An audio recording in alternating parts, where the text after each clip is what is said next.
दोस्तों आज के इस वीडियो में हम आपको अजमेर दरगाह की पूरी सच्चाई बताने वाले हैं, यानी कि हजरत ख्वाजा गरीब नवाज और अजमेर दरगाह का पूरा इतिहास बताने वाले हैं, जिसके बारे में जानकर यकीनन आप लोग भी हैरान और परेशान हो जाओगी।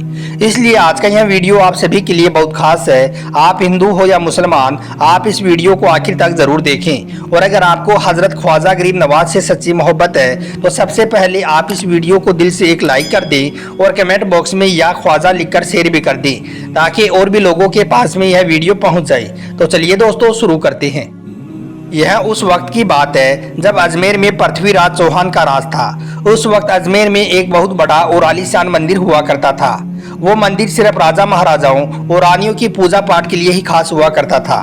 उस मंदिर के साथ ही एक तालाब था जिसका नाम आना सागर था।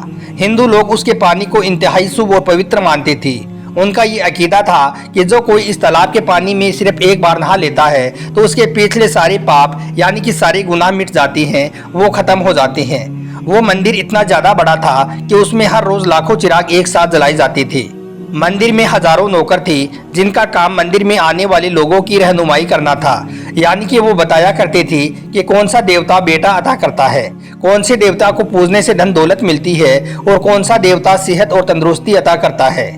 इसी दौरान एक दिन हजरत ख्वाजा गरीब नवाज रहमतुल्लाहि अलैहि अजमेर शरीफ में तशरीफ ले आई और आना सागर से कुछ ही फासले पर एक चटाई बिछाकर अपने कुछ मुरीदों के साथ में बैठ गई। थोड़ी देर बाद ही असर का वक्त हो गया, इसलिए हजरत ख्वाजा गरीब नवाज ने अपने एक मुरीद हजरत कुतुबुद्दीन से अजान देने को कहा। कुफ्र और शिरक से भरे अजमेर शरीफ में अल्लाह के एक होने और हजरत मोहम्मद सल्लल्लाहु अलैहि वसल्लम की रिसालत का यह पहला ऐलान था। इससे पहले वहां पर रहने वाले लोग इस्लाम से पूरे तौर पर लाइल्म थे, इसलिए वो सब अजान की आवाज़ को सुनकर हैरान हो गई और अपने अपने घरों से निकलकर वो सब उन मुसाफिरों को देखने लगी और इस तरह से आना सागर के करीब लोगों की बहुत ज़्यादा भीड़ लग गई। उसके बाद उन मुसाफिरों ने आना सागर के पानी से वजू किया और वहीं पर नमाज पढ़ना शुरू कर दिया। यह देखकर सब लोग हैरान हो गए और सोचने लगे कि सब भगवान तो मंदिर के अंदर हैं, फिर यह लोग यहाँ पर खुले मैदान में खड़े होकर कौन से भगवान के सामने सजदा कर रहे हैं। फिर शाम हुई तो राजा के जो ऊंट दिन में चरने के लिए गए हुए थे वो सब के सब अपने अपने चरवाहों के साथ वापस आने लगे। इत्तेफाक की बात थी कि जहां पर हजरत ख्वाजा गरीब नवाज बैठे हुए थे वही जगह राजा के ऊंटों के बैठने की जगह थी।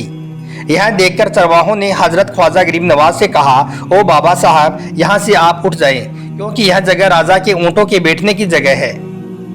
यह सुनकर ख्वाजा गरीब नवाज ने फरमाया कि इतना बड़ा मैदान खाली पड़ा है, तुम्हारे ऊंट तो कहीं पर भी बैठ जाएंगे, क्यों बेवजह मुसाफिरों को तंग करते हो। लेकिन वो नहीं माने और हजरत ख्वाजा गरीब नवाज को परेशान करने लगी और उनका मुसल्ला उठाकर इधर उधर करने लगी। आखिरकार उन लोगों ने ख्वाजा गरीब नवाज से बहुत बदतमीजी से कहा कि सुना नहीं तुमने, यह जगह राजा के ऊंटों के बैठने की जगह है, यहाँ पर राजा के ऊंट ही बैठेंगे, तुम लोग कहीं और जाकर अपना मसल्ला बिछा लो। आखिरकार ख्वाजा गरीब नवाज ने हजरत कुतुबुद्दीन से फरमाया कि उठो कुतुबुद्दीन, यह लोग कह रहे हैं कि इस जगह पर राजा के ऊंट बैठेंगे, तो चलो मैं कहता हूं कि यहाँ पर अब राजा के ऊंट ही बैठे रहेंगे। यह कहकर ख्वाजा साहब अपने साथियों समेत वहां से उठकर चले गए। फिर अगली सुबह जब ऊंटों को चराने के लिए ले जाने का वक्त हो गया और जब चरवाहों ने उन ऊंटों को उठाना चाहा तो उन्हें पता चला कि वो ऊंट तो अब उठने के काबिल ही नहीं रहे। उन्होंने उन ऊंटों को मार मार कर जबरदस्ती उठाने की बहुत कोशिश की, लेकिन वो ऊंट तो अपनी जगह से हिले भी नहीं, यानी कि वो अपनी जगह से नहीं उठी।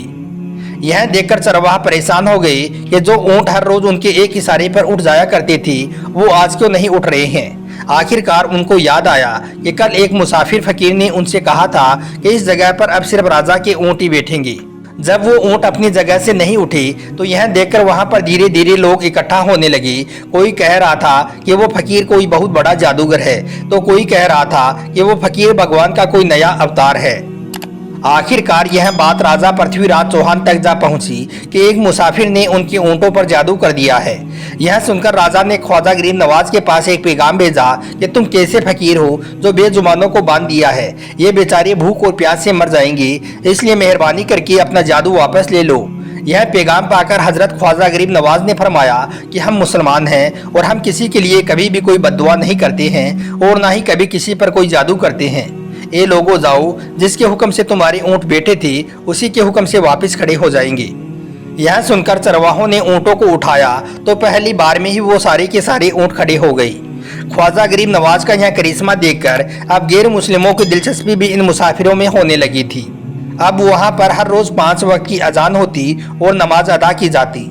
आखिरकार राजा तक यह बात भी जा पहुंची और उनकी शिकायत की गई कि राजा साहब, जो फकीर यहाँ पर आए हुए हैं वो सब के सब मुसलमान हैं, 5 वक्त अजान देते हैं और हमारे पवित्र तालाब को हाथ मुंह धोकर गंदा करते हैं।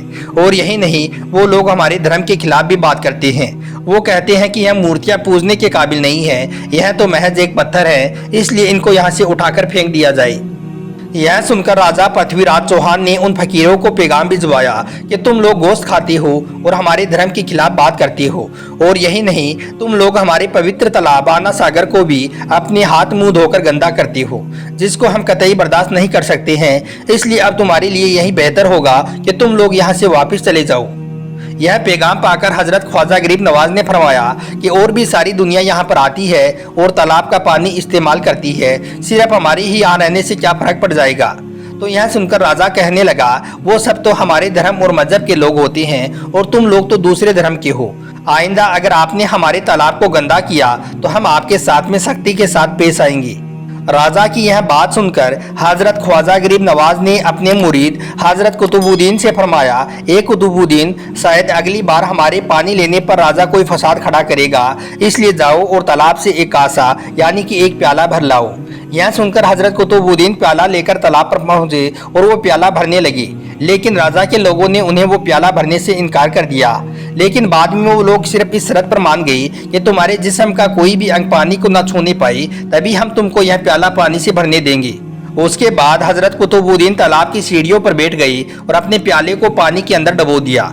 जब वो प्याला पानी से भर गया तो हजरत कुतुबुद्दीन ने वो प्याला ऊपर खींच लिया, लेकिन जैसे ही वो प्याला पानी से बाहर आया तो आना सागर का सारा पानी खुश्क हो गया और आना सागर की तह में खुश्क मिट्टी उड़ने लगी। ऐसा लगने लगा जैसे कि यहाँ पर कभी कोई पानी था ही नहीं। आना सागर का खुश्क होना था कि पूरे अजमेर में कोहराम मच गया। गली गली मोहल्लों में चीखों पुकार और आहों की आवाजें आनी शुरू हो गई। वो लोग चीख रहे थे और कह रहे थे कि हम लोग इस पवित्र तालाब में नहाकर अपने पाप धोते थे, अब हम लोग अपने पाप कैसे धोएंगे, अब हम क्या करेंगे, अपने गुनाहों का बोझ कहाँ लिए फिरेंगे। पूरे अजमेर में यह खबर आग की तरह फैल गई कि एक मुसाफिर फकीर ने जादू के जरिए से आना सागर तालाब को खुश्क कर दिया है। आखिरकार लोग यह शिकायत लेकर राजा पृथ्वीराज चौहान तक जा पहुंचे। यह सुनकर राजा भी हैरान हुआ, राजा की परेशानी भी बढ़ गई। वो भी सोचने लगा कि अजमेर की रौनक तो आना सागर की वजह से ही है, इसी वजह से लोग दूर दूर से चलकर यहाँ पर आते हैं। और यही नहीं, आना सागर के खुश्क हो जाने से हिंदू धर्म को भी एक बहुत बड़ा धक्का लगेगा। यह हम सब के लिए एक बहुत बड़े शर्म की बात होगी। इसलिए फिर फैसला किया गया कि उस फकीर से बात की जाए कि आखिरकार वो फकीर चाहता क्या है। अगर उसकी ऐसी कोई बात है जिसको हम तस्लीम कर सकते हैं तो हम उसकी बात को मान लेंगे और उनसे माफ़ी भी मांग लेंगे। उसके बाद औरतें, बच्चे, बूढ़े सबके सब हजरत ख्वाजा गरीब नवाज की बारगाह में पहुंचे और मन्नत करने लगे और कहने लगे कि बाबा साहब, हम सबको इस परेशानी से निजात दें और हम सब पर मेहरबानी करें। अगर हमसे कोई गलती हो गई है तो हमें माफ़ कर दें।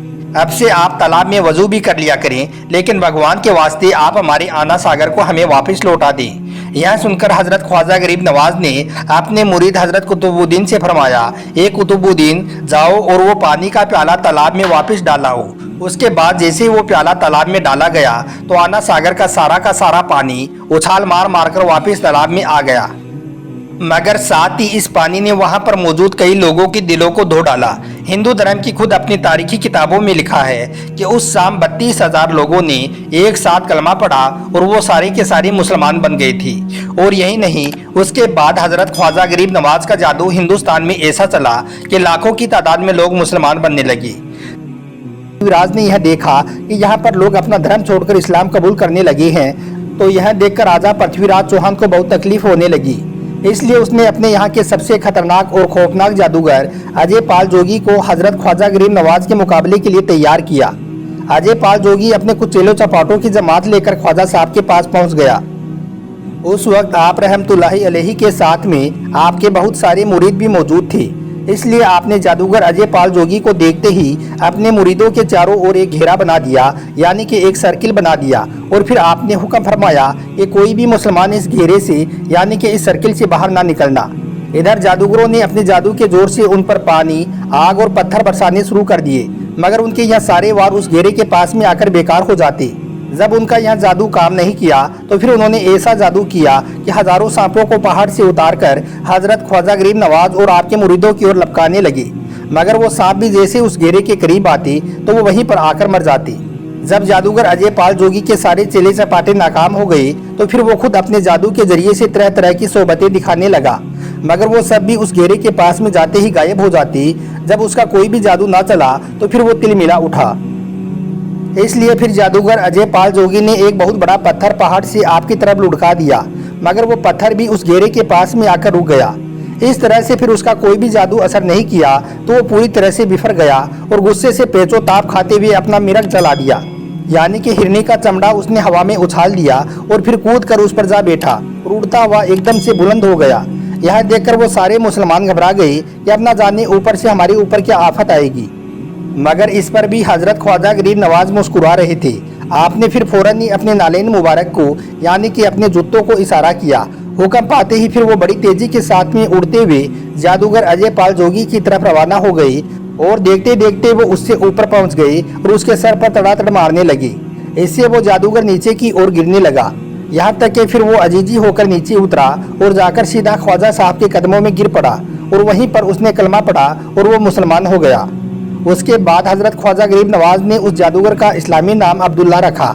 फिर वो ख्वाजा साहब की नजर फेज से विलायत के आला मुकाम पर फाइज हुआ और फिर वो अब्दुल्ला बियाबानी के नाम से मशहूर हुआ।